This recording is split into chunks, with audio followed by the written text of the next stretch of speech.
Martes 18 de julio de 2023.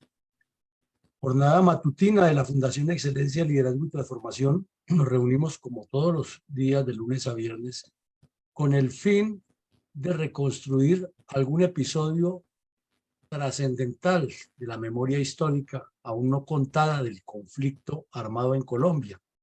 Y para el día de hoy tenemos la emisión 369, en la cual hemos hecho una recopilación de varios hechos sucedidos en el municipio de Puerto Rico Meta, con énfasis en el corregimiento de Puerto Toledo, infortunadamente famoso en el país por hechos de violencia, narcotráfico y terrorismo comunista durante las últimas 3 décadas. Y analizaremos varios eventos, uno de ellos, muy resaltante, la masacre de 12 soldados de la 4ª División del Ejército, que fue perpetrada por las FARC en el área de Puerto Toledo en el año 2006. También analizaremos el estallido de una bomba que lo llamaron el Hotel Bomba en su momento, en el Hotel Acapulco, que era manejado por un testaferro de las FARC en ese municipio. También veremos el asesinato de un comandante de policía y el asesinato a sangre fría de un suboficial que se desplazaba entre Villavicencio y Puerto Toledo, llevándole los abastecimientos a unas unidades de combate. Ya aquí en este espacio de la Fundación hemos visto otros episodios en Puerto Rico Meta, una emboscada a la Armada Nacional ya hace más de 30 años. También vimos el asalto al municipio de Puerto Rico Meta, donde fueron asesinados unos señores oficiales, suboficiales y agentes de la policía, y en respuesta una operación militar contundente de la Fuerza Aérea Colombiana y la 7ª Brigada, en la que cayeron varios terroristas.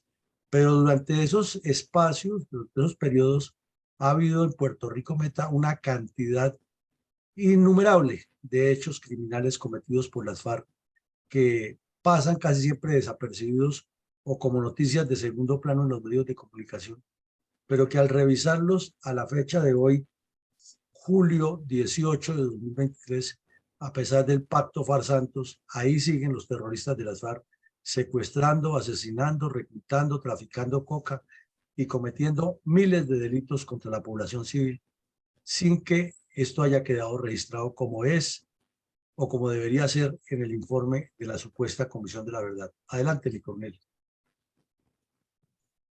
Mi coronel, en el día de hoy, nuestro programa institucional de reconstrucción de la fiel memoria histórica aún no contada del conflicto armado en Colombia recordará la compleja violencia multiforme en los departamentos de Meta y Guaviare, convertidos en núcleos terroristas por los cabecillas de los grupos comunistas y los carteles de narcotraficantes, con miras a la implantación de un criminal esquema de violencias sistemáticas contra el pueblo colombiano, con la complicidad de los ideólogos comunistas, tanto en el exterior como en el país.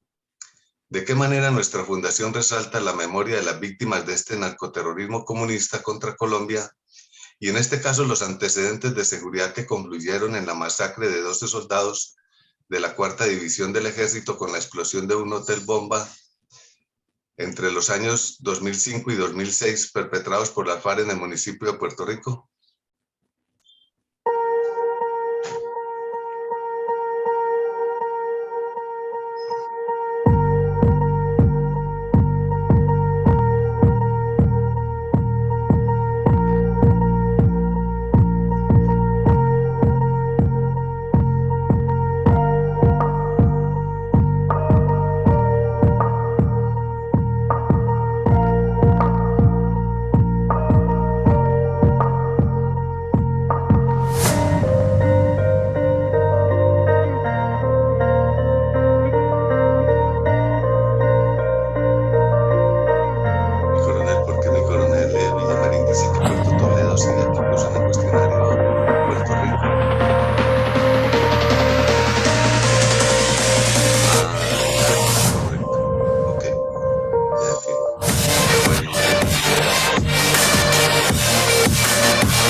En ese orden de ideas, mi coronel, ¿cuál es el impacto y cuál es el rol geoestratégico del municipio de Puerto Rico Meta y por extensión el corregimiento de Puerto Toledo, históricamente azotado por el narcoterrorismo comunista desde mediados de la década de 1970? Mi coronel, comencemos por lo hidrográfico para mirar. El río Guayavero nace en la parte alta de la cordillera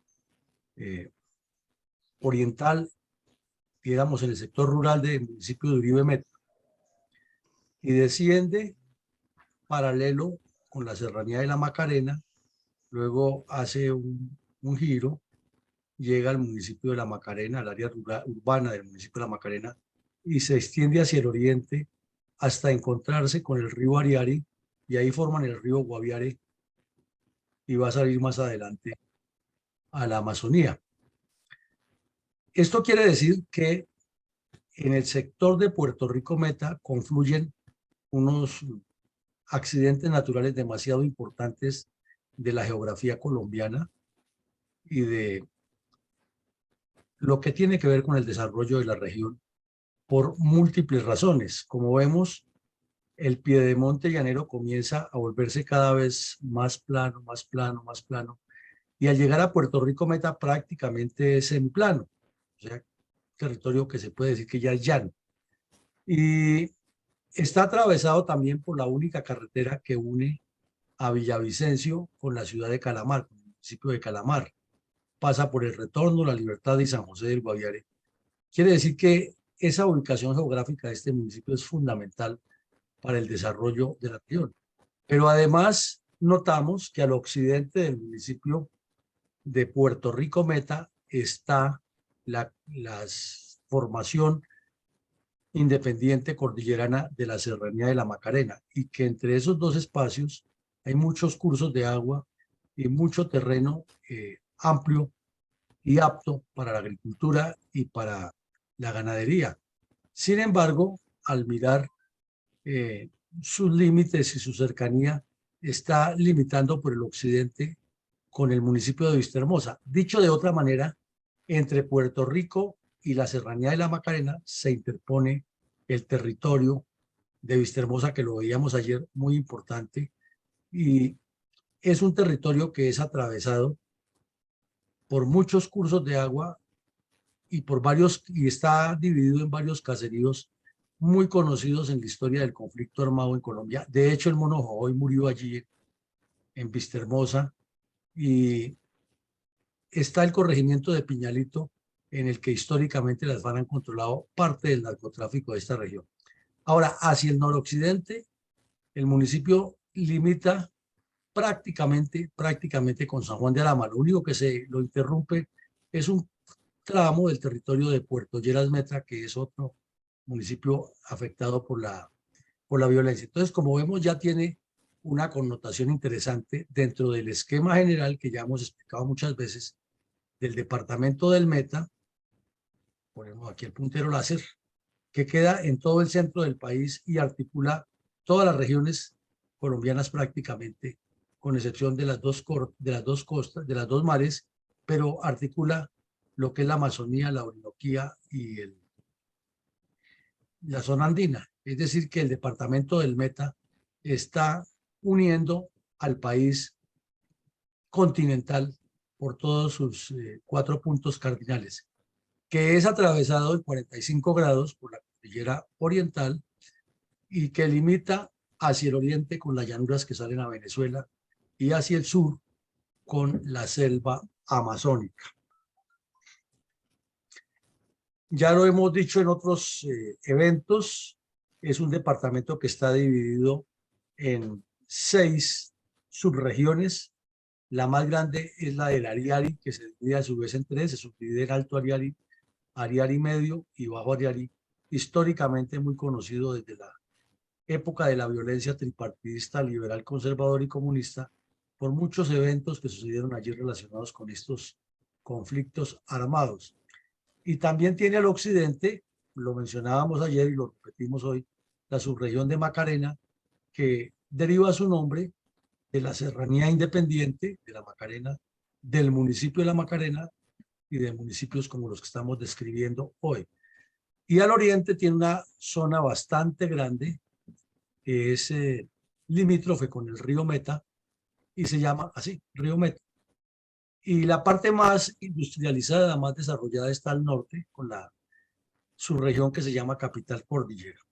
Ahora miramos dentro de los municipios y sabemos que el municipio de Puerto Gaitán y Mapilipán son los dos municipios más grandes del departamento del Meta, que limitan en una línea recta imaginaria con el occidente de Vichada, pero allí no hay forma de decir aquí comienza Vichada y aquí comienza Meta. Simplemente es una aproximación ideal que hay allí en el terreno.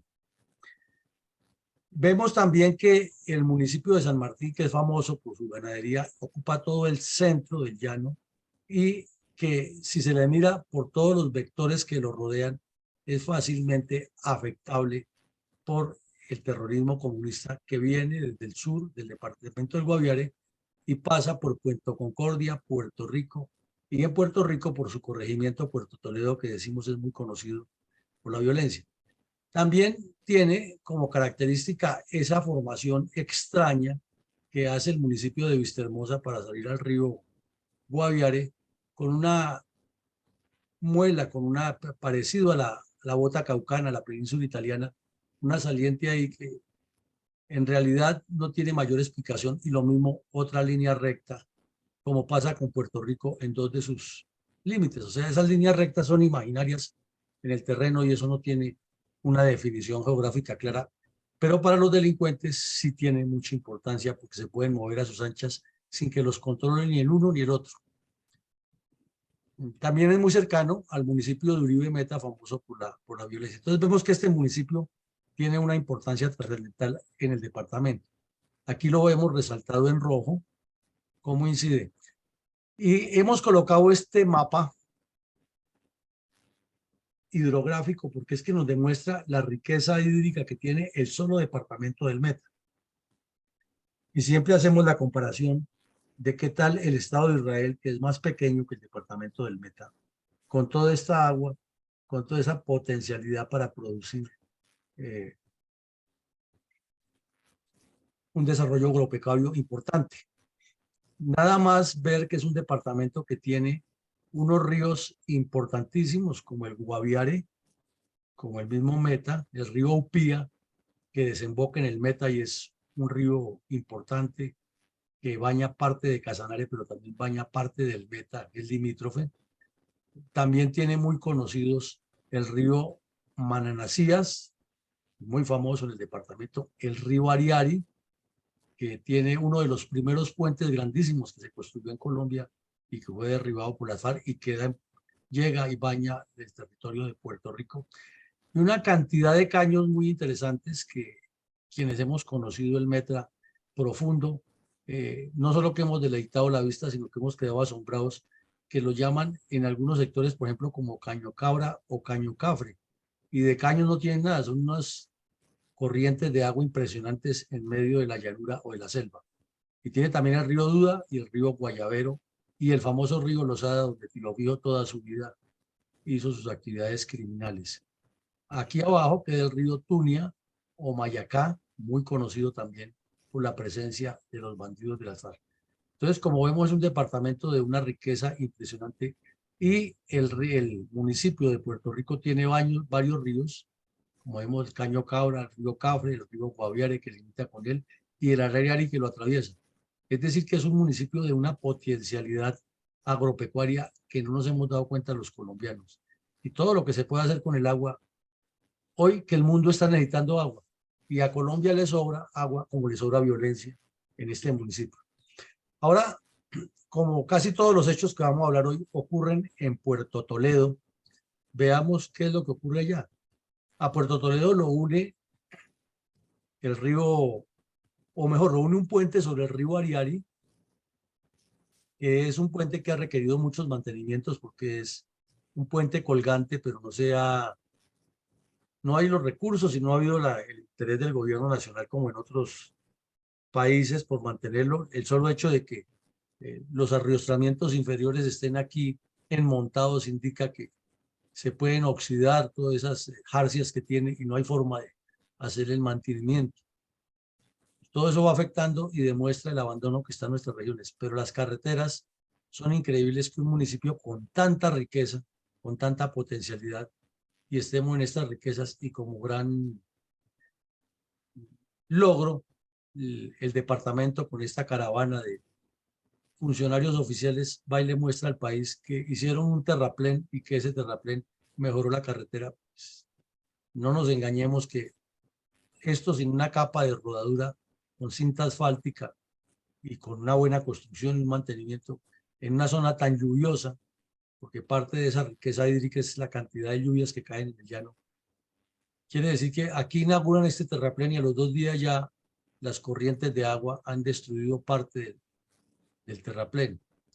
Lo mismo que como hay una gran cantidad de caños que atraviesan la región, es fácilmente posible encontrar que en algún lado el caño cruza sobre el terraplén, como lo llaman aquí, sobre la carretera, sobre la ruta, y los vehículos tienen que pasar por ahí, y cuando se crece, toca esperar hasta que pase el agua. O le colocan unos tubos de grés de cierta dimensión, de 36 pulgadas de diámetro, y esos no son suficientes porque cuando viene el agua, no solo que satura los tubos, sino que destruye esos puentes de paso que hacen allí. Y vemos el caserío pegado prácticamente al puente, y aquí alcanzamos a ver el arrozamiento inferior del puente que llega contra el caserío. Y tiene ya energía eléctrica, eso sí es un avance, pero sin pavimentar, con un alcantarillado que se alcanza a ver aquí destapado, y sin ninguna esperanza para esos habitantes en pleno siglo XXI, con una zona tan productiva, porque alcanzamos a ver al fondo las nubes llenas de agua, llenas de humedad y llenas de potencialidad en ese verde impresionante que, a pesar de el hombre, subsiste, como lo vemos en esta foto aérea. Entonces, esas son las características de un municipio con su corregimiento de Puerto Toledo, muy conocido por la violencia, hoy afectado en grado sumo y sin que exista a nivel nacional, departamental o local un proyecto serio para integrarlo a la vida normal del siglo XXI. Y sus habitantes viven como rezagados, esperando que algún día alguien los saque de ese encierro. Adelante, mi coronel.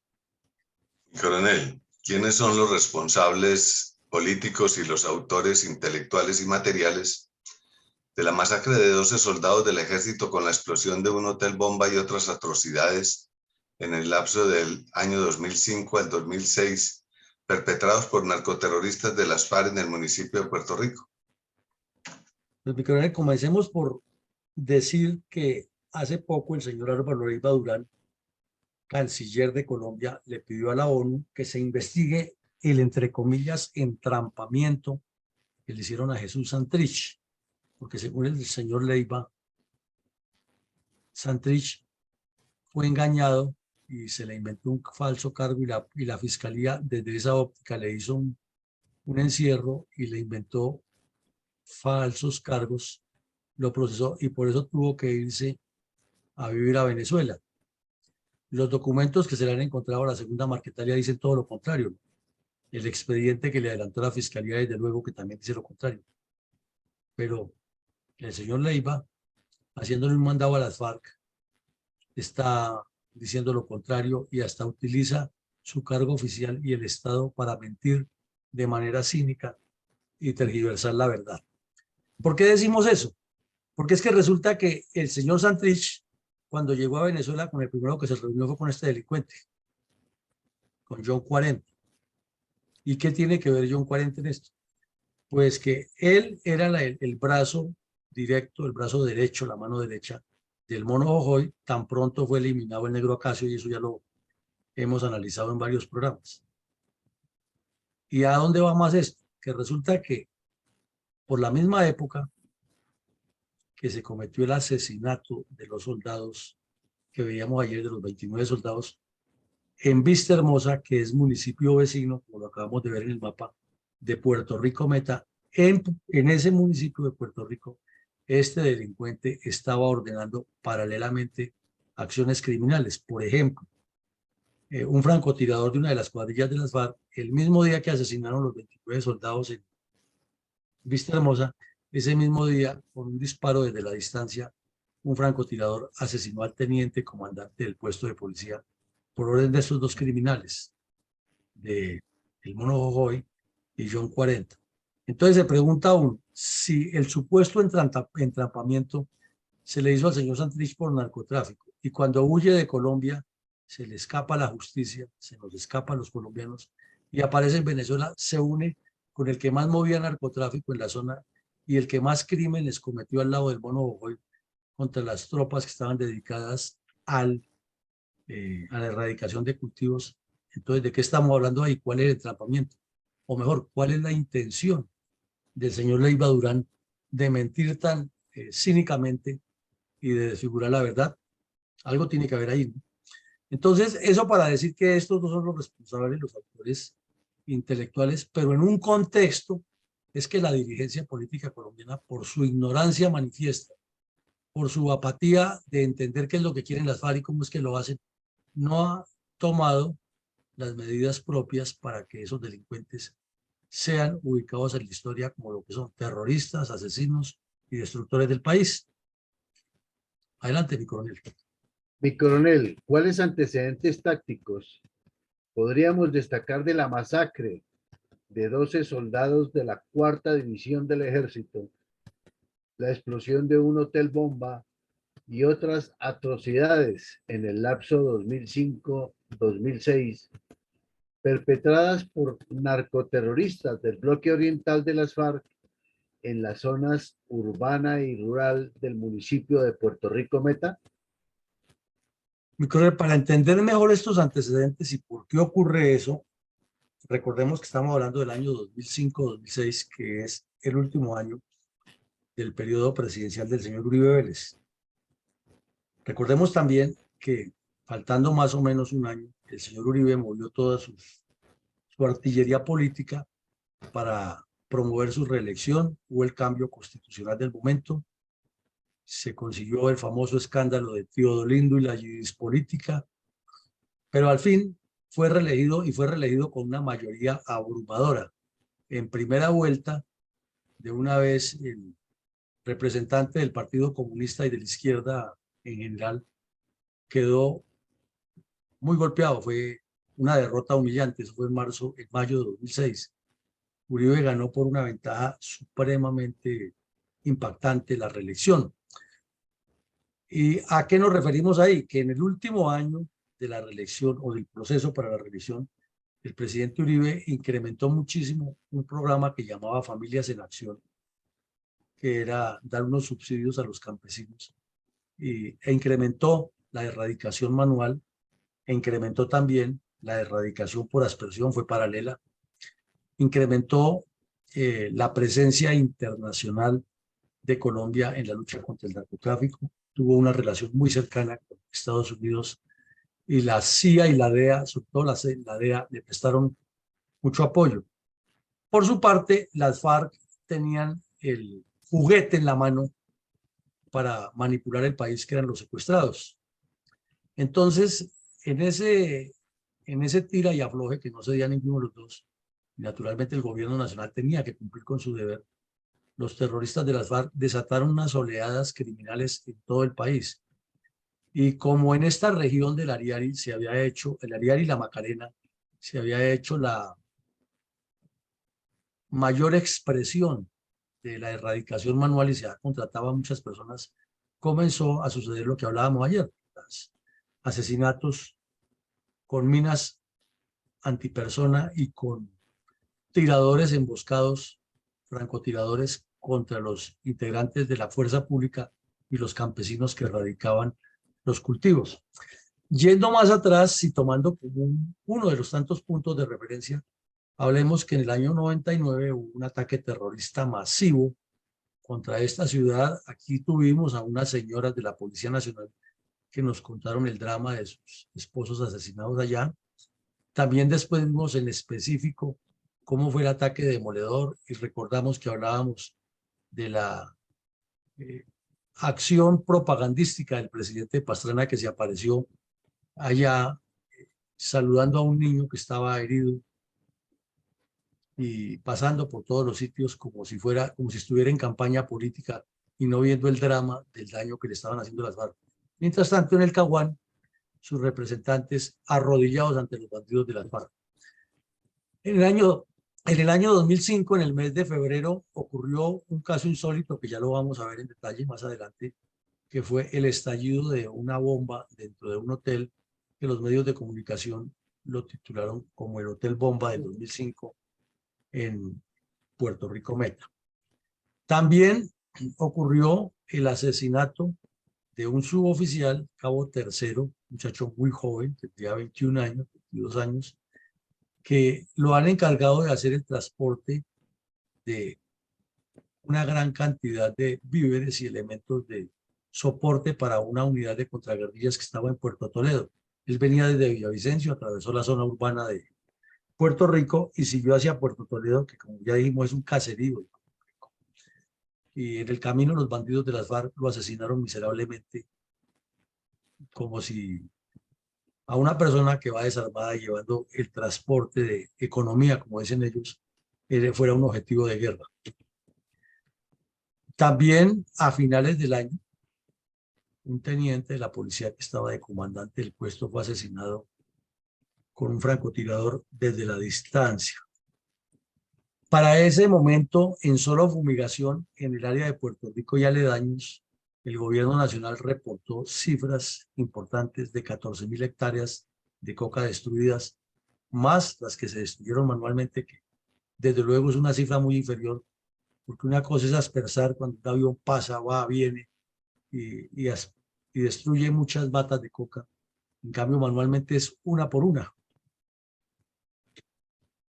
Hubo también un incremento sustancial de milicias bolivarianas, Movimiento Bolivariano Clandestino y Partido Comunista Clandestino. ¿Cuál es la razón de ese crecimiento?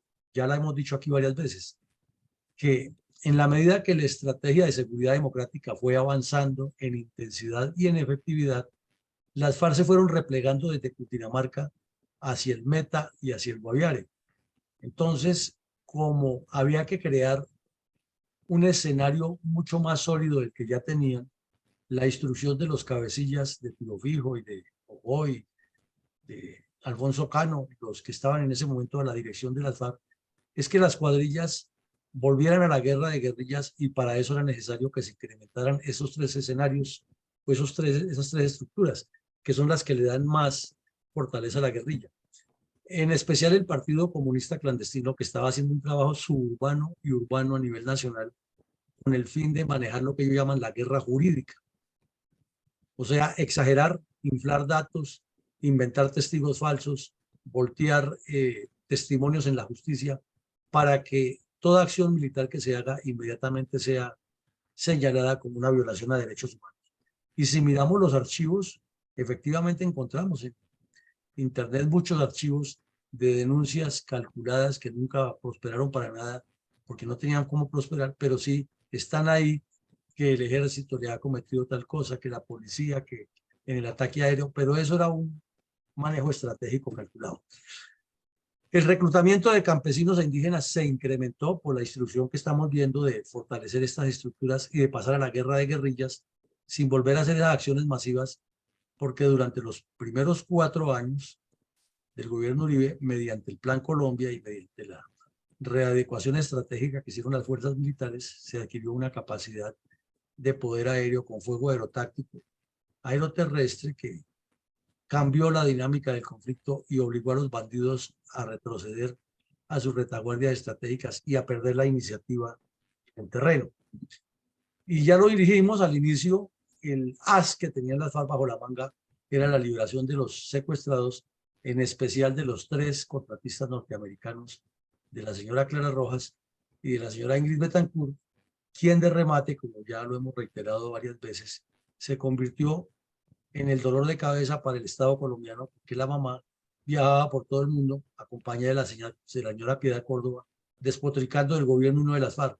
Y el otro dolor de cabeza que le surgió al país fue el profesor Moncayo, que su hijo había sido secuestrado en el Cerro Patascoy y también andaba organizando marchas y protestas y misas y viajes y cuestionando siempre al gobierno de Uribe y nunca cuestionó a las FARC. Y se murió sin haber cuestionado nunca a las FARC por el secuestro de su hijo.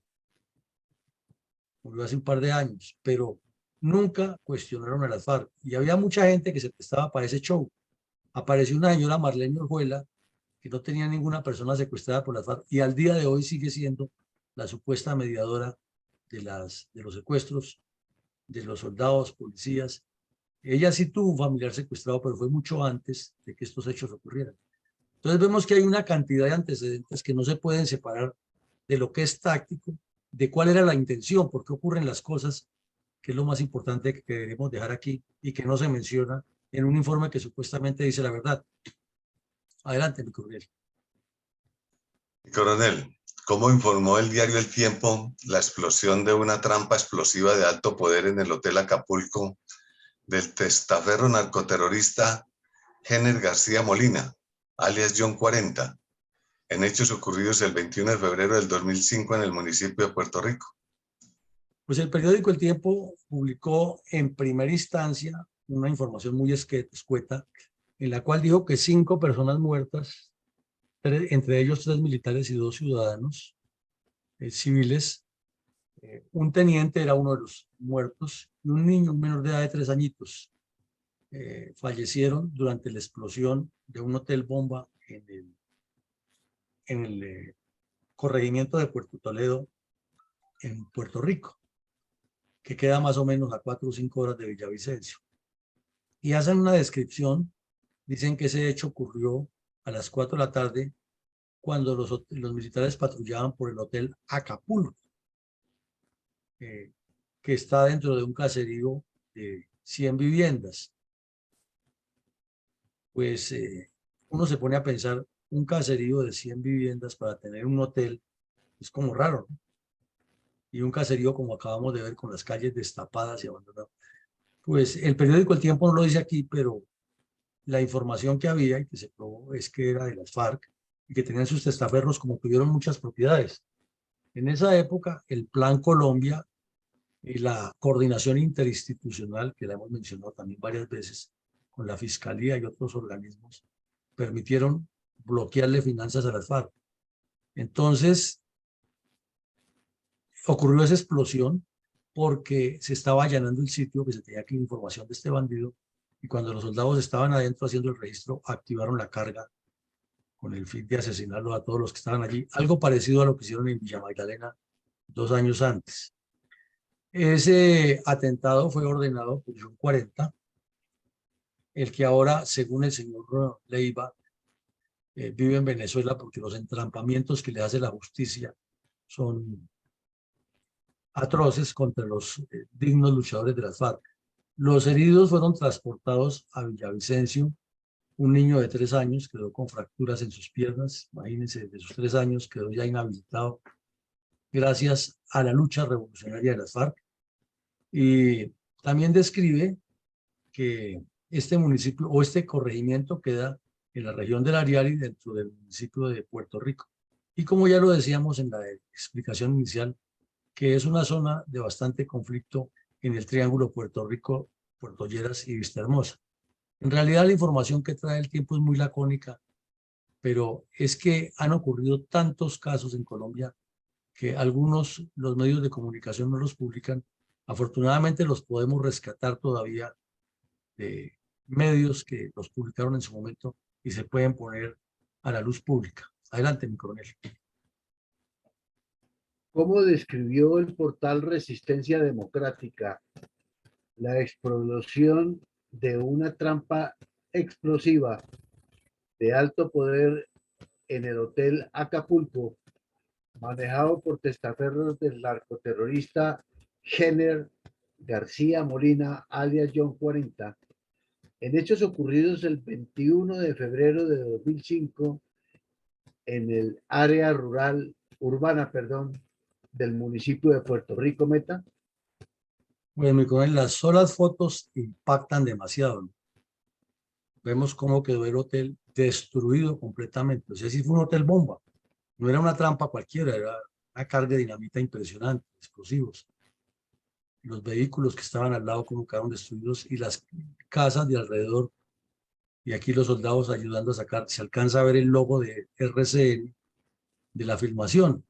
Y pues eso es muy importante. Aquí también lo vemos, el logo de RCN, que indica que son hechos reales que están documentados, que no se pueden falsear ni se pueden inventar. Y aquí el portal Resistencia Civil Democrática, que ha hecho un trabajo fabuloso de memoria histórica, una ONG no muy conocida, pero que tiene en las redes esto, nos publica eso y dice que la patrulla del ejército realizaba más o menos a las 4 de la tarde un allanamiento en el Hotel Acapulco de la Inspección de Puerto Toledo, que es una pequeña localidad que no tiene siquiera 100 casas. Ahí se equivocan, no es Puerto López, sino Puerto Rico, departamento del Meta, donde fue activada una poderosa carga explosiva por terroristas de las cuadrillas 27 y 43, que causó la muerte del teniente Juan Lazo Lopera y de los soldados Uriel Galo, Álvarez Galo y Héctor Cifuentes, a un civil de nombre Isaac Ruiz y a un niño de 14 años. El error que cometimos ahora es que el que fue muerto fue el de 14 y el que quedó herido fue el de 3, aclaramos. Y también habla de que resultó herido el capitán Edgar Tobar y los soldados y da los nombres. Y luego dice que la onda explosiva destruyó 10 casas de alrededor y el puesto de salud de la población. Entonces, vamos por partes. Si destruye 10 casas, es un atentado contra la población civil. Si destruye un hotel, es un atentado contra la población civil. Lo llama terrorismo puro. No tiene ningún perdón en las leyes internacionales. Y además dice que destruyó el puesto de salud más grave todavía, porque las instalaciones de salud y los medios de salud son intocables en cualquier guerra. Haya la justificación que haya, son intocables. Ni el personal que trabaja para la salud ni las instalaciones se pueden tocar porque son personas y son instalaciones que están al servicio precisamente de los que queden heridos en la confrontación. Pero estos hacen la misma, siguen la misma línea del señor Putin, destruyen, asesinan, matan, causan daños en la infraestructura de salud, en la infraestructura civil, dejan los pueblos sin agua, sin acueductos, sin alcantarillado, sin energía eléctrica, y luego dice que los terroristas son nosotros. Aquí en Colombia las FARC dicen que el terrorismo es de parte del Estado. Y en Rusia, el señor Putin le destruyen un puente o le afectan un puente por donde mueve todos los abastecimientos y las municiones con que destruye a Ucrania y dice que hubo terrorismo de parte de Ucrania. Analicen ustedes el mundo al revés. Entonces aquí, luego al final, el portal nos da los nombres nuevamente, asesinados del teniente Juan Lazo Lopera, el soldado Uriel Álvarez Galo, el soldado Héctor Cifuentes, el soldado Isaac Ruiz, perdón, el señor Isaac Ruiz, 38 años de edad, y el joven Julián, no pudieron establecer el apellido, de 14 años de edad. Y quedaron heridos el capitán Edgar Tobar Rojas, el soldado Ángel Cárdenas Sarta, el soldado Olver González Payales, el soldado José Montealegre Zúñiga, el soldado Antonio Peñate Ortega, el soldado Arley Pinzón Delgado, soldado Jorge Ariza Riaño, soldado Alberto Ruiz González, soldado Óscar Arley Támara, soldado Jorge Eliezer Vargas López, soldado Cuevas Sepúlveda N, soldado la señora Nora Cardona Escobar, el señor Jaime Montenegro Bocanegra, el señor Eli Carreño Silva, la señora Gloria García, la señora Marilyn Díaz, la señora Lina Díaz, el señor José Noel Díaz, como se ve es una familia, seguramente de las que destruyeron la casa, y el bebé Marlon Luz García, de apenas 3 añitos, con fracturas graves en sus piernas. Sin comentarios. Adelante, mi coronel.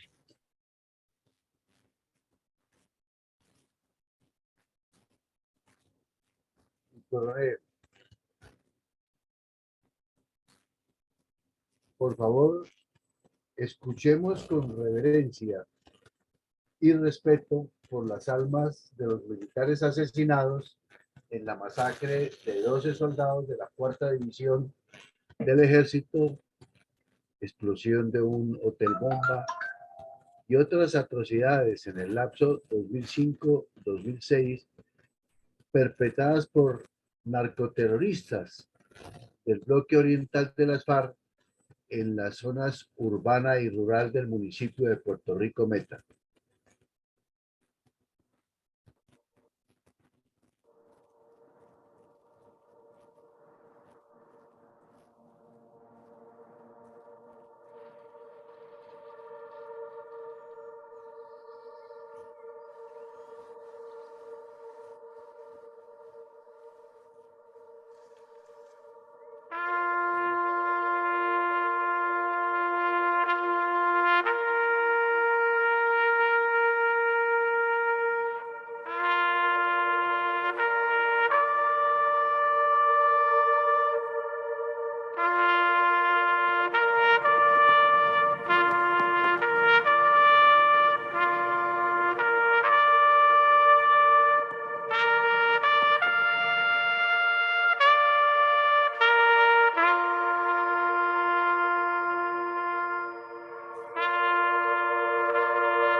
Paz en sus tumbas.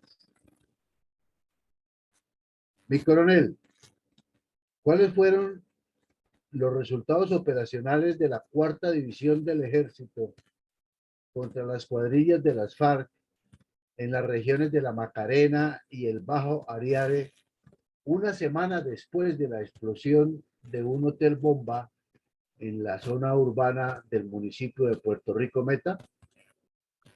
Pues naturalmente con este hecho se incrementó la ofensiva militar en San Juan de Arama, El Castillo, Puerto Rico y los municipios aledaños a esta zona, porque un hecho atroz, ¿no? La explosión de ese hotel, los daños causados y el impacto psicológico que iba, como se sabe, en contra de la política de seguridad democrática y desde luego en contra de la erradicación de cultivos y como una venganza de las FARC, porque pues, ahí le estaban quitando una de sus tantas propiedades y sus lavados de activos. Y en una semana fueron dados de baja 7 terroristas y capturados una gran cantidad de ellos, decomisado armamento. Pero, pues, decirlo de los 7 terroristas dados de baja es como una cifra más en medio de todo este eterno conflicto que hemos tenido. Queremos más bien resaltar es la dinámica de esa guerra, que fue muy fuerte, que durante la década del 80, la década del 90 y la primera década del 2000 se vivió realmente un desangre, una confrontación atroz y particularizada por muchos actos violentos de las FARC contra la población civil. Hoy esos jóvenes que nacieron en esa época ya son mayores de 20 años o están entre los 18 y los 25 años y no tienen una información exacta a menos de que sus familiares les cuenten los que son de esa región, pero el resto del país no tienen ni la menor idea del drama que vivió Colombia y por eso con facilidad son veletas útiles para salir a hacer manifestaciones y a destruir las ciudades y a reclamar casa, carro y beca sin entender la dificultad que ha pasado el país, lo que le ha tocado enfrentar a los soldados, a las fuerzas militares y la cantidad de muertos que ya no pueden hablar y que se fueron para sus tumbas con muchas experiencias y conocimientos de todo este suceso. Entonces, pues, que en una semana las FARC asesinen a unos civiles y a unos soldados que están requisando un hotel que es propiedad de los bandidos, y que en el curso de la siguiente semana caigan 7 terroristas, indica que es la dinámica permanente de una guerra que parecería interminable en Colombia y que no se ha decantado en su dimensión, que además le pagan $500 millones a una entidad para que nos cuente esa verdad y nos ponga en sintonía con lo que ha pasado y terminan legitimando a los terroristas. Es increíble que eso nos pase. Adelante. Mi coronel, ¿cómo describió la cadena radial Caracol el asesinato del teniente Aníbal Sierra Ramírez por los terroristas de las FARC el 27 de diciembre del año 2005? Y ese es otro punto que no es tan publicitado porque el país se acostumbró que moría un policía, 2, 4, 5, 3, 8, 13, 18, 15 y pasaba como aislado, pero ya al comenzar a condensar esta información aterra, que no es sino escribir en un buscador de Google, de Yahoo, o de Bingo, escribir las palabras policías muertos FARC y aparece un listado interminable, fotos, historias, testimonios de viudas, pero son muchos, que uno que iba a almorzar y lo asesinaron los de las FARC, que otro que estaba haciendo una requisa en tal sitio y le explotó un carro bomba, que estalló una bicicleta bomba, que fueron secuestrados 3 policías asesinados a sangre fría y sus cadáveres aparecieron. Entonces aquí este es uno de los tantos hechos. El teniente estaba ya de comandante de la policía en el municipio de Puerto Rico Meta, complejo municipio, como lo hemos visto, y salió a hacer cualquier actividad a la calle, como cualquier ciudadano, pero además como comandante de la policía que tiene que estar cerca con todos los ciudadanos y revisando el patrullaje y las actividades de seguridad que cumplen los agentes de policía. Y desde un sitio bien parapetado lo tenía listo para asesinarlo un francotirador con un fusil de mira telescópica y lo asesinó. Entonces, pues, una familia más, un drama más, un muerto más y Colombia en ese desangre tan terrible y nadie cuestiona a las FARC, nadie les dice nada porque es que ellos nos hicieron un gran favor de suspender la violencia, como dijo Juan Manuel Santos, y si no nos hacían ese favor, entonces teníamos que someternos a que se vinieran a las ciudades a destruirlas. Y el general Mora, el general Naranjo y el señor de la calle dijeron en Cuba que era la paz más perfectamente posible. Y hoy vemos que lo más perfectamente posible es que todas estas víctimas quedaron en la impunidad porque están cobijados por un acuerdo internacional que es hasta ahora imposible de cambiar con la JEP y la Corte Penal Internacional. Adelante, mi coronel. ¿Cómo sucedió la emboscada de las cuadrillas 27 y 43 de las FARC contra los soldados de la Cuarta División el 6 de abril en la inspección de Puerto Toledo, área rural del municipio de Puerto Rico Meta? Pues el sitio exacto se llama la vereda Montserrat, en Puerto Toledo, que es un corregimiento de Puerto Rico. Por allí iba una patrulla, un pelotón, una compañía, sí, un pelotón, uno de los 2 pelotones de una compañía de contraguerrillas, de la Brigada Móvil 12 también, la misma unidad que unos meses antes, 4 meses antes, 5 meses antes, había sido emboscada en Vistahermosa Meta. Los soldados venían de hacer el ejercicio de erradicación manual y estaban patrullando en el sector. Pasaron por cerca de una casa y lo saludaron allá, pero siguieron para su lugar de reposo. El gran problema es que se fueron por un camino y resulta que el camino estaba minado igual que ocurrió en Vistahermosa. Entonces, cuando los soldados cruzaron la casa, habían avanzado pocos metros, los terroristas activaron la trampa explosiva y en primera medida cayeron 4 soldados. Cayeron esos quedaron muertos ahí. Y luego comenzó un tiroteo que se extendió por toda la zona con la oscuridad de la noche fue imposible verificar. Lo cierto es que al revisar en la mañana siguiente el área, encontraron que los muertos no eran 4, sino 12 soldados, que algunos de ellos habían sido rematados por los bandidos, les habían robado las armas y que la carga explosiva era una gran cantidad de canecas llenas de explosivos sembradas a lo largo del camino, porque seguramente ya habían pasado por ahí o les conocían que esa era la ruta y los estaban esperando. Lo cierto es que al final del ejercicio, Colombia tuvo que soportar la muerte de 12 soldados más, que se sumaron a los 29 que han asesinado hace unos 4 meses y a los que habían muerto un año antes en el hotel estallado por las FARC, más el señor oficial de la policía que fue asesinado a sangre fría, más el suboficial que fue secuestrado y asesinado a sangre fría mientras transportaba los víveres desde Villavicencio hasta Puerto Toledo.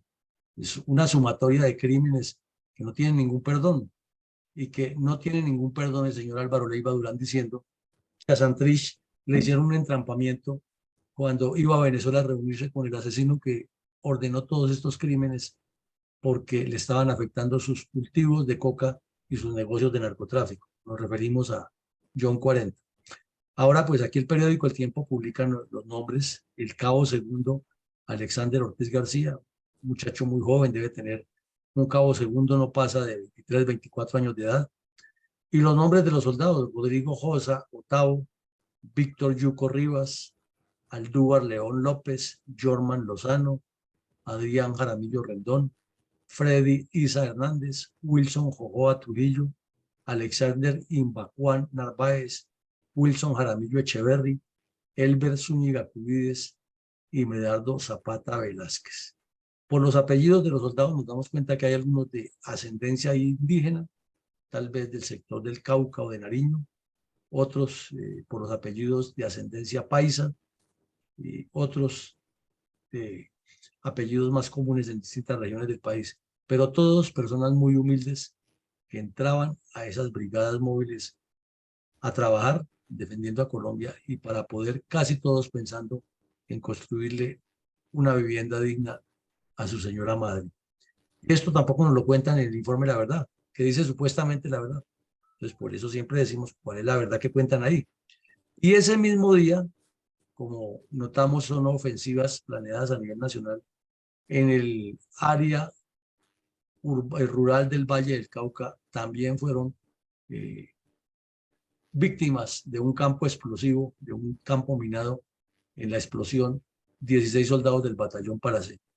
O sea, esto es una sumatoria aterradora y cada vez que le metemos la mano a esto, nos damos cuenta de la dimensión del daño que el Partido Comunista y sus brazos armados le han hecho a Colombia, pero además de ellos, los medios de comunicación que han sido cómplices de no cuestionar esto y peor todavía, la ineficiencia de amplios sectores de la justicia y la incapacidad, la ineptitud de la dirigencia política para decantar todo esto, ya que llegan las campañas electorales y solo se dedican a pensar en ellos y no en este drama que ha padecido Colombia como una responsabilidad de ellos mismos, de sus antecesores, pero de lo que deberían hacer para corregir ese problema. Adelante, mi coronel. Coronel, ¿por qué el Tribunal Superior del Meta condenó a 40 años a los narcotraficantes y terroristas Luciano Marín, alias Iván Márquez, y Rodrigo Londoño, alias Timochenko, en el mismo momento en que negociaban la farsa de paz con los débiles delegados que envió Juan Manuel Santos a Cuba? Mi coronel, esto es como toda esa historia larga que hemos hablado aquí de las decisiones. Resulta que cuando ocurre este atentado terrible en el hotel, la fiscalía fue hasta allá, tomó todas las pruebas e inició el proceso penal, encontró los argumentos suficientes para acusar a todo el secretariado de las FARC. Y en 2009 el tribunal, un juzgado penal de Villavicencio los condenó a 40 años.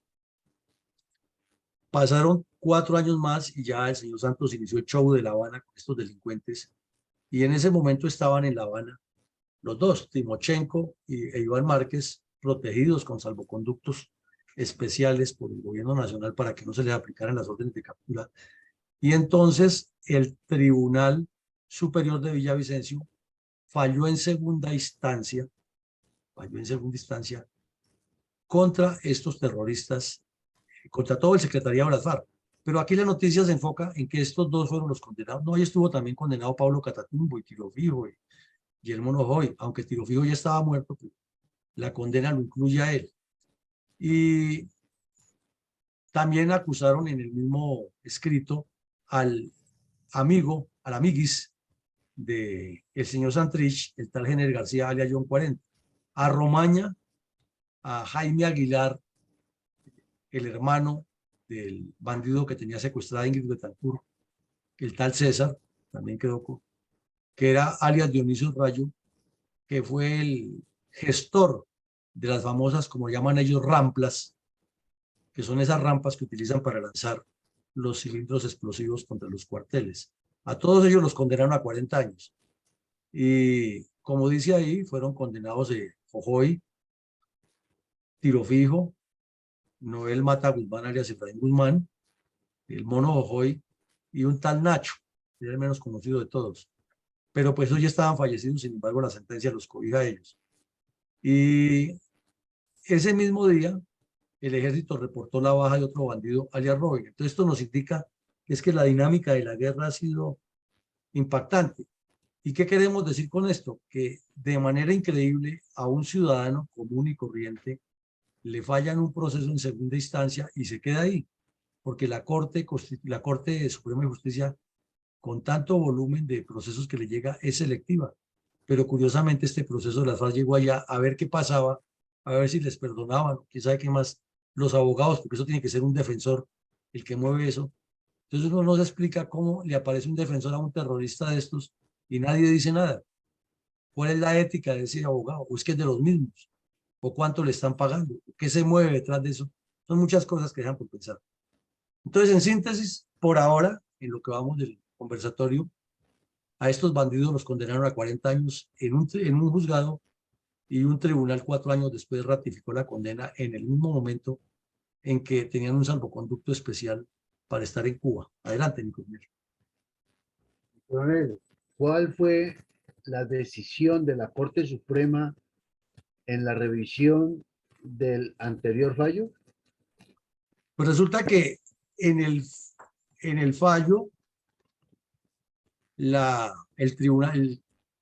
juzgado y el Tribunal Superior del Meta coincidieron en que los hechos habían ocurrido era porque el hotel era de las FARC, porque allí tenían armas, municiones, droga, y que desde ahí movían todo el emporio de este grupo narcoterrorista en esa región del país. Entonces que cuando los militares fueron a hacer el allanamiento, inmediatamente los bandidos activaron las trampas explosivas y el hotel quedó destruido y la idea era asesinar a todos los militares.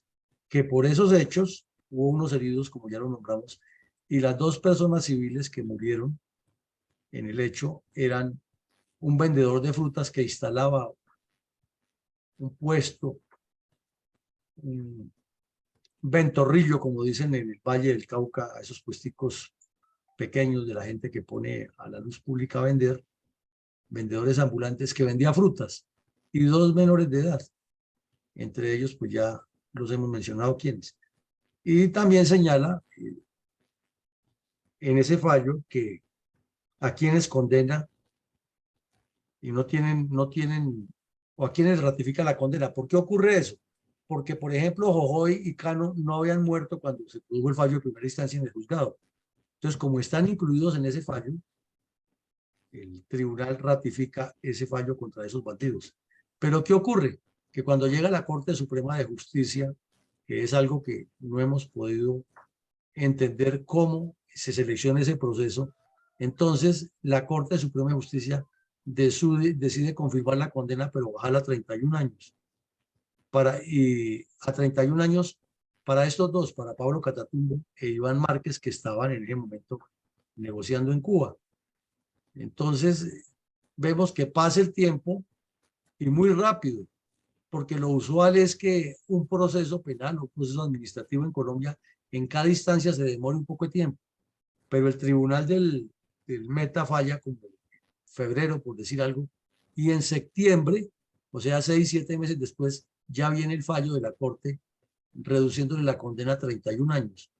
Pero es que la desgracia no termina ahí, que este fallo se produce en 2013 y en el 2016 firman el pacto FARC-Santos y todos quedan absolutamente libres de pecado sin haber pagado un solo día, ni los 31, ni de los 40, ni de ninguna otra de las condenas que tienen. Entonces, eso nos pone a pensar por qué el conflicto también tiene tanta dinámica y tanto alargue. Es que la justicia ha sido ineficiente y probablemente ha habido casos de corrupción, porque nadie se explica cómo un proceso se resuelve tan rápido y finalmente aparece esta entidad de la JEP y termina superpuesta a la Constitución, a las leyes y a los derechos de las víctimas, con el cuento de que están por las víctimas y que los bandidos iban a pagar con que cuentan la verdad, y cuando cuentan la verdad el castigo es 12 años en el Congreso de la República protegidos por el Estado. U otros huyendo hacia Venezuela protegidos por la narcodictadura de Maduro y el canciller diciendo que es que les hacen entrampamientos. Entonces, de pensarlo, de analizarlo, y hay muchos puntos, muchos interrogantes, más preguntas que respuestas. Adelante, mi coronel. Mi coronel, ¿trajo el pacto FARC-Santos la paz a los habitantes del municipio de Puerto Rico? No, no, mi coronel, la respuesta es no. Y ocurre inclusive todavía al final del desgobierno de Santos.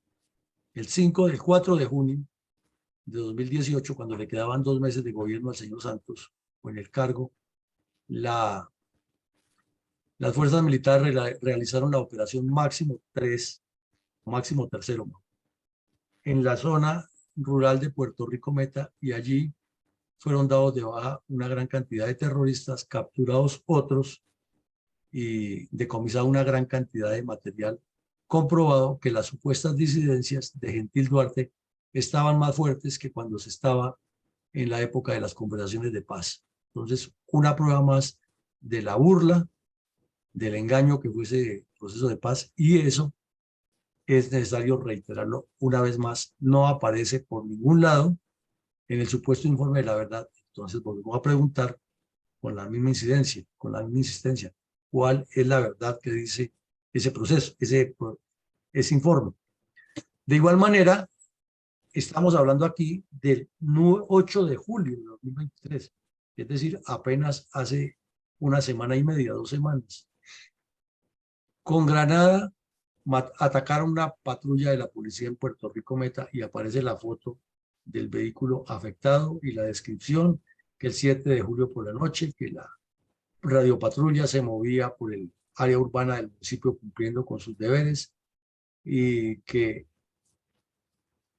desde algún sitio le lanzaron una granada y produjeron, pues obviamente, heridos y daños al vehículo, que se tomaron algunas medidas posteriores, pero el daño ya está causado. Entonces ya estamos hablando del gobierno del señor Petro, estamos hablando de la paz total, estamos hablando del mismo grupo que dice que va a ser la paz total dirigido por Iván Mordisco, porque ya Gentil Duarte murió, pero ¿cuál es la paz total? ¿Qué es lo que le espera a Colombia con estos bandidos que están hablando de paz y están cometiendo estos mismos crímenes? O sea, si miramos hacia atrás, es la repetición de la repetidera, el amedrentamiento permanente contra la sociedad y el uso de estos métodos que nos demuestran que el pacto del señor Santos con las FARC fue una soberana mentira que solo le sirvió a él para que le dieran un premio Nobel y para que siga buscando, como decimos en términos coloquiales, lagarteándose posicionamientos internacionales, porque andan, dicen las malas lenguas, varios de sus alfiles ayudándole a buscar ser secretario general de la ONU, cargo que ni merece ni para el cual está preparado. Parece que el ejemplo que dejaron César Gaviria, Andrés Pastrana y el mismo Santos es que para ocupar un alto cargo no hay que ser inepto como ellos, sino hacer todas las trapacerías necesarias para ocuparlo. Y el país completamente destruido y desarticulado desarticulado por las acciones terroristas de las FARC. Adelante, mi coronel. En 2020, el Estado colombiano entregó a los familiares de campesinos del Ariari los restos de personas asesinadas por las FARC. ¿Por qué los cabecillas de esta agrupación narcoterrorista no están en alguna prisión purgando por estos delitos? Y esa es la pregunta del millón y no sabríamos responderla por la componenda que se hizo en Cuba. Es increíble. Resulta que con las confesiones de algunos bandidos ya desmovilizados, entre ellas la de Martín Sombra, que denunció que había un montón de fosas de las FARC, donde había civiles, exguerrilleros, soldados y secuestrados que habían asesinado en cautiverio. Se hicieron 4 exhumaciones en el año 2020 y aquí están las pruebas, algo que tampoco mencionan en el supuesto informe de la verdad. Y dice que el primero fue una mujer que fue desaparecida en el área general de Puerto Rico cuando tenía 15 años de edad. Supuestamente, uno deduce, se la llevaron para la guerrilla, la secuestraron. Pues 24 años después apareció el cadáver de esa mujer que en ese momento tenía 15 años, que fue desaparecida y asesinada por las FARC. Dicen los familiares que probablemente estuvo 6 o 7 años en las FARC y que luego fue fusilada por los mismos bandidos. ¿Por qué la fusilarían? Porque a Pablo Catatumbo ese día amaneció de mal genio, porque como le gustaba violar menores de edad, entonces el que no o la que no le aceptaba ordenaba fusilarlo porque era un lumpen para la revolución. Esa era la frase que tenían los delincuentes.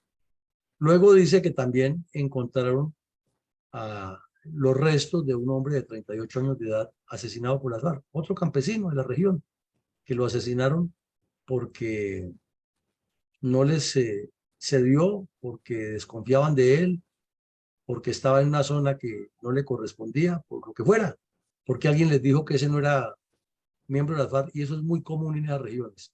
Y así hicieron otras exhumaciones de 3 hombres en el municipio de Mapilipán, todos asesinados por las FARC. Entonces, esto lo que nos deja pensando es toda esa crueldad, toda esa sevicia contra el pueblo colombiano, si no es porque está en los medios de comunicación todavía y porque se hace un programa como este y se ponen en primer plano con las pruebas y porque se puede verificar en los juzgados que están esos procesos, quién le cuenta la verdad al país y cuándo la juventud va a entender qué fue lo que pasó. Adelante, mi coronel.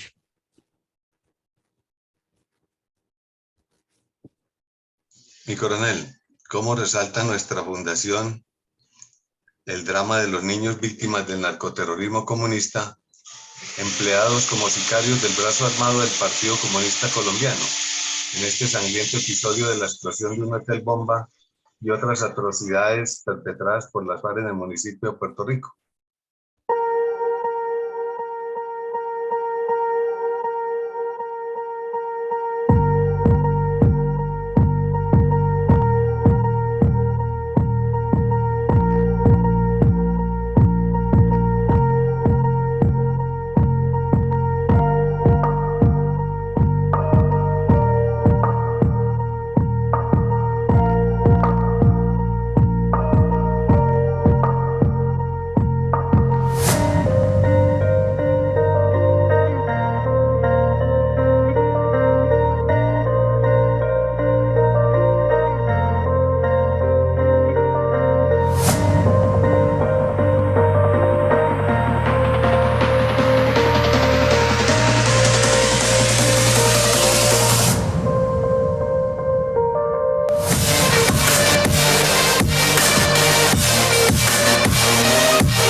Coronel, Sí, mi coronel.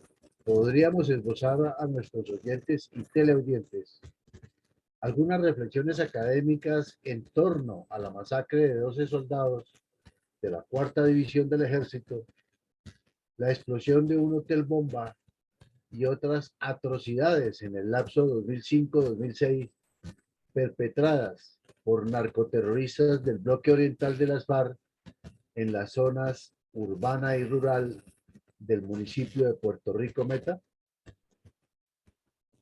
Mi coronel, muchísimas, ¿no? Reflexiones muchas y cada quien puede sacar las propias, pero tratemos de concitar algunas. Es que el Meta, por su ubicación geográfica y esa posibilidad que tiene de articular varias regiones del país, desde la montaña hasta la selva, y desde la selva hasta los llanos, y desde los llanos hasta la frontera, y de las arterias fluviales más importantes del oriente del país, es un territorio fundamental, pero fundamental para el proyecto del Partido Comunista y sus brazos armados. Y entonces nos deja pensando, ¿y cuándo es que los gobiernos colombianos han entendido eso y han dicho, si el problema está allá, vamos a resolverlo con todo, no solo con fuerzas militares? Claro, hay que tener la convicción y el apoyo permanente a la actividad militar para combatir al terrorismo, y eso no tiene discusión. Pero es que el Estado tiene que meterle a muchas más cosas y sobre todo combatir esa maldita corrupción que es la que promueve todas esos desfases, esos desasosiegos. Hay algo que repetimos siempre aquí, es que si no se está recordando al país, los crímenes de las FARC pasarán al olvido. Hay quienes dicen, no, pero es que eso hay que voltear la página y mirar el país hacia el futuro. Claro, hay que mirar la perspectiva del país, pero la historia no se puede olvidar. Si hay algo que hace fuerte a Israel es que su historia desde hace 4000 años está contada y recontada de generación en generación y tiene una identidad de país. La historia de un país o la identidad de un país tiene correlación directa con la historia. Aquí hay unas pruebas súper fehacientes de que las FARC son un cártel de narcotraficantes y terroristas. Y eso no tiene nada que ver con una revolución política ni con un pensamiento político transformador. Tiene que ver es con bandas criminales y las pruebas son claras. Pero si se dice que se les hace entrampamiento desde el mismo Estado, pues quiere decir que el mismo Estado está cavando su propia fosa. Tenemos unas disidencias, entre comillas, que se quedaron fue robustecidas tras el pacto FARC-Santos. O sea que las FARC no desaparecieron, sino que cambiaron de maquila y siguieron delinquiendo con el cuento que son disidencias. Santos se quedó con su premio Nobel de Paz, todos con una gran cantidad de dinero recibida por pagos inmerecidos, los que lo acompañaron allá en su show en La Habana, y los colombianos sufriendo el drama de este proceso.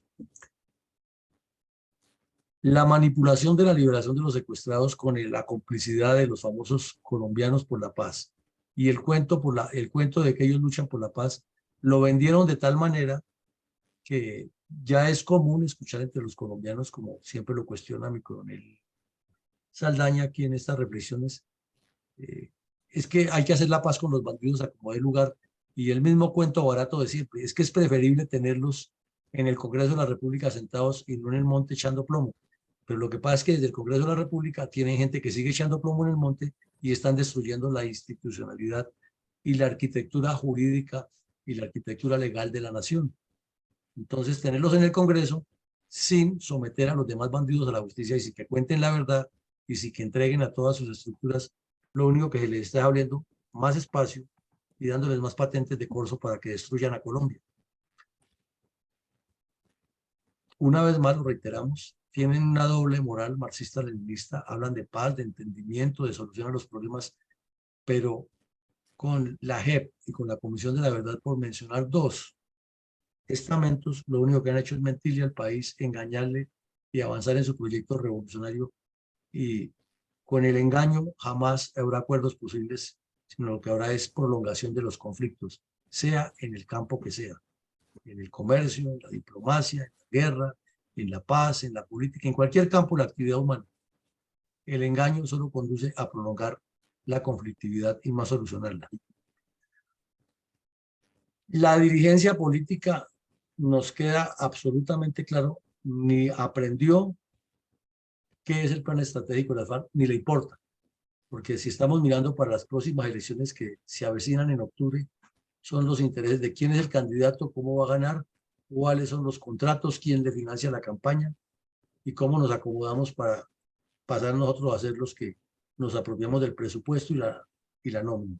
Y ese es el pensamiento de todos los grupos políticos en Colombia, sin excepción, porque hasta miembros de las reservas que quieren hacer política no entienden que la construcción es de un partido político serio, estructurado, y solo miran al proceso sin mirar al que han hecho los otros, ya sabemos por qué. Y con las supuestas disidencias que nacen después del pacto FARC-Santos y lo que ha hecho el señor Petro hasta el momento con la paz, lo único que vemos es una nueva estratagema de paz y diálogo sin que en el fondo cambie sustancialmente la metodología que han utilizado desde hace 4 o 5 décadas. Entonces, hay un viejo dicho, dice que si a uno lo engañan una vez, el culpable es obviamente quien lo engaña. Pero si lo engañan 2 veces con la misma estratagema, así la culpa es de uno porque no aprende. Y aquí lo que nos queda en síntesis para rotular en forma transversal esto es que la responsabilidad la tiene la dirigencia política colombiana, que por estar pensando en sus prebendas se les ha olvidado quiénes son los que le hacen daño al país y hacia dónde apuntan ese daño. Mi coronel González, su turno. Gracias, mi coronel. Los episodios en el día de hoy nos demuestran que son muchos los hechos de barbarie cometidos por las cuadrillas comunistas contra nuestros soldados y policías, donde muchos de ellos han ofrecido su vida por el bien de todos los colombianos. Pero ese egoísmo ha resultado casi que inútil, ese heroísmo ha resultado casi que inútil debido a la tolerancia de nuestros políticos y nuestro sistema judicial, que no castiga con severidad los delitos. Con bastante complicidad del mismo pueblo colombiano, que es el mayor perjudicado con el secuestro, el asesinato, el chantaje, el terrorismo y el crimen indiscriminado, ya que se ha hecho casi que cultural y con mucha frecuencia no colabora con las autoridades en su propia seguridad, denunciando a tiempo las amenazas, los peligros y los riesgos que planean los grupos terroristas contra la misma población. Y no solo ocultando información fundamental para contener el delito, sino que incluso hasta con frecuente apoyo y colaboración para que se puedan perpetrar tales crímenes, a pesar de que con ese comportamiento es el mismo pueblo quien se perjudica. Por eso es necesario un cambio radical de mentalidad que se convierta en conciencia nacional para combatir todas las formas de violencia, dejando en evidencia tanto a los ideólogos, incitadores e insurgentes intelectuales, como a los propiamente autores materiales de todas las masacres. Mientras ese cambio de pensamiento colectivo no se presente, será muy difícil para las Fuerzas Armadas erradicarlo por medio de las armas, ya que el delito se tiene que combatir desde la misma forma de pensar. Para ello se debe convertir en un objetivo nacional, tal como algunos países lo han hecho, con magníficos resultados y un gran éxito social. Así que la solución está en nuestras manos y mientras no lo decidamos, con sincero empeño y el sacrificio de nuestros soldados y policías, seguirá siendo casi que seguirá siendo casi que inútil, como lo ha demostrado nuestra larga historia de sufrimientos que parecen no tener fin. Muchas gracias, mi coronel. Bueno, muy amable, mi coronel. Muchas gracias. Adelante, mi coronel Alarcón. Mi coronel, siguiendo con los comentarios en el día de hoy, en el Facebook estamos con la compañía de mi general Vázquez, de nuestra siempre fiel Aire del Socorro Montoya, mi capitán Peña, entre otros, quienes han dejado un saludo cordial y felicitaciones por el programa. Eduardo Patiño dice que los analistas dicen que Colombia puede ser un abastecedor de agua a futuro. No veremos grandes buques almacenando petróleo, sino agua. Y destaco en el día de hoy una nota de prensa que dice lo siguiente: el ELN retuvo por unos minutos al gobernador de Arauca y a su equipo de seguridad. Los helenos, dizque en cese al fuego, retienen al gobernador de Arauca y roban a sus escoltas. Los guerrilleros se llevaron las armas del personal de seguridad de Willington Rodríguez. Esto para destacar que los únicos que están en cese al fuego es la fuerza pública. Mi comentario para hoy es el siguiente: el terrorismo, muy a pesar de haberse hecho retirar este verdadero calificativo a estos grupos narcoterroristas, pues a pesar de esto jamás han sido serios cumplidores de lo pactado en otras instancias, que si, al igual que el resto del país, les creyeron y confiaron, hoy el país amanece con más acciones indiscriminadas en contra de los derechos humanos y el derecho internacional humanitario, y siguen como si nada, penechando onerosas sumas de dinero producto del sudor del trabajo del pueblo, que tanto manifiestan defender, delitos de toda clase que van en detrimento de la imagen de la patria y sus gentes, al punto tal que ya nos empiezan a negar entrada a otros países, porque lo que se tiene para exportar es más de lo mismo: violencia y terrorismo. ¿Y qué decir de lo que piensan otras instancias cuando se enteran de la falta de garantías de tipo judicial para atender, como es debido, esa demanda de castigo por los delitos que a diario suelen cometerse y siguen cometiendo, porque saben y están seguros que de las cárceles saldrán para ejercer como gestores de paz?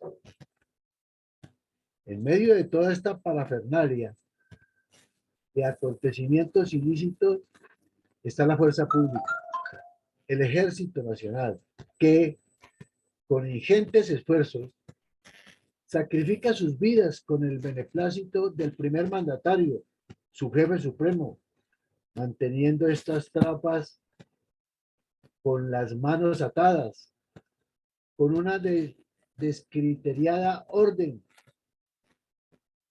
que decreta el cese al fuego, disque bilateral, cuando en la realidad quien lo cumple exclusivamente es el sacrificado soldado, quien confió en la buena o mejor mala elección del primario pueblo. Hoy como ayer, seguiremos juntos al lado de nuestros héroes, los cuales jamás y mientras estemos vivos vamos a dejar de recordarlos, rindiéndoles tributo a sus entregas en verdadera defensa de la vida, honra y bienes de humildes campesinos que solo quieren sacar fruto de la tierrita para bienestar de su familia y la gran mayoría de citadinos que viven en nuestra querida patria. Por esto reiteramos la invitación a todos para que consulten y en familia se reúnan y analicen las ya casi 370 ediciones de nuestro programa estrella de la memoria histórica aún no contada del conflicto armado en Colombia, donde ojalá se cuente con la presencia y participación de las juventudes, aquellos que no les alcanzó su edad para conocer lo que ha sido el narcoterrorismo auspiciado por el comunismo en detrimento de todo el pueblo, y para lo cual se cuenta en la fundación con una página web de abierta consulta y fácil acceso. Muchas gracias, mi coronel. Bueno, mi coronel, muchas gracias, muy amable. Mi coronel Saldaña, buen día y adelante. Buenos días, mi coronel, buenos días, compañeros, quienes estamos en esta aula máxima virtual de Bundel y quienes nos escuchan por otros medios. Objetivo Colombia. Hablábamos ayer de las dos grandes fuerzas motrices de la historia, en donde vemos que alias Lenin parafrasea a Hegel en sus principios propuestos que denominó leyes de la dialéctica materialista, expresada en el postulado como la primera ley de la unidad de los contrarios. Esta ley la define como la fuente de todo movimiento y de toda vida. Una cosa es ella misma y al mismo tiempo es su negación. La ilustra en la mecánica como la reacción que se opone a la acción, en la electricidad como lo negativo que se opone a lo positivo, y así sucesivamente. Teoría esta que adoptó Marx en su materialismo histórico hasta enmarcarla en la lucha de clases. Pues bien, las energías económicas y la lucha de clases, Lenin la planteó en su informe al 8º Congreso del Partido Comunista, oigamos, en 1919, como la conveniencia de unificar el entusiasmo revolucionario del proletariado con la reserva de conocimientos acumulados de la ciencia militar. Quiere decir lo anterior que es necesario aplicar todo el conocimiento militar, dice Lenin, con todos sus principios para vencer al enemigo. Como vemos, la guerrilla terrorista no para de estudiar las estratagemas de la guerra revolucionaria, mientras nuestros políticos ni cuenta se dan o poco les interesa la suerte del país. Recordemos una sentencia ya no de Lenin ni de Trotsky, pero sí muy vigente en nuestro país, es la de Belisario, pero no la del expresidente nuestro, sino la del general de Bizancio, brillante cerebro militar del siglo IV, que decía, comillas, la más completa y feliz victoria reside en compeler al enemigo a prescindir de sus propósitos para realizar el nuestro. Es exactamente lo que se hizo en 2016 en contra de la decisión del pueblo y se está haciendo en estos engañosos procesos de paz con los ceses bilaterales del fuego. Compeler al enemigo, o sea, al Estado representado en sus fuerzas militares y de policía, a prescindir de combatirlos, mientras los terroristas narcotraficantes que simulan acordar la paz se fortalecen militar y políticamente. Ya lo vimos. Cada día que pasa en los llamados procesos de paz, que como vemos dilatan con protocolos, debilitan al Estado y fortalecen a la narcoguerrilla, mientras los partidos políticos irresponsablemente andan mondos y lirondos en campañas políticas. Mi reflexión, gracias y feliz día. Bueno, mi coronel, muchas gracias. Escuchando los tres conceptos de ustedes, queda como un sumo en el sedazo. Y es que el problema evidentemente es político, es de conducción política, es de conocimiento político, es de concepción política, es de entendimiento político. Y lo que no hay en respuesta es articulación política para resolverlo. Entonces estamos entrando, o no entrando, estamos inmersos desde hace décadas en una conflictividad de choque armado, de respuesta únicamente militar a un problema, de ausencia de la dirigencia política en estrategias, porque no se entiende ni lo que plantea mi coronel González de esa identidad de una fenomenología que está arraigada. Tampoco se entiende el estratagema como la plantea mi coronel Alarcón, ni mucho menos se entiende la ideología que hay detrás de eso, sino que los dirigentes políticos sacando su ventaja particular, enfrascados en obtener prebendas para ellos y para sus grupos, y el país a la deriva, sin dirección, y sin embargo ha sobrevivido. Por eso la tarea es fortalecer la institucionalidad, y la institucionalidad la fortalecen solamente los partidos políticos sólidos. Pues bien, llegamos al final del ejercicio. Les deseamos a todos un feliz día. Los invitamos a que esta noche nos acompañen con un ejercicio interesante que se va a hacer sobre unas propuestas que tienen dos abogados de cómo resolver el tema de la mesada 14. Feliz día para todos.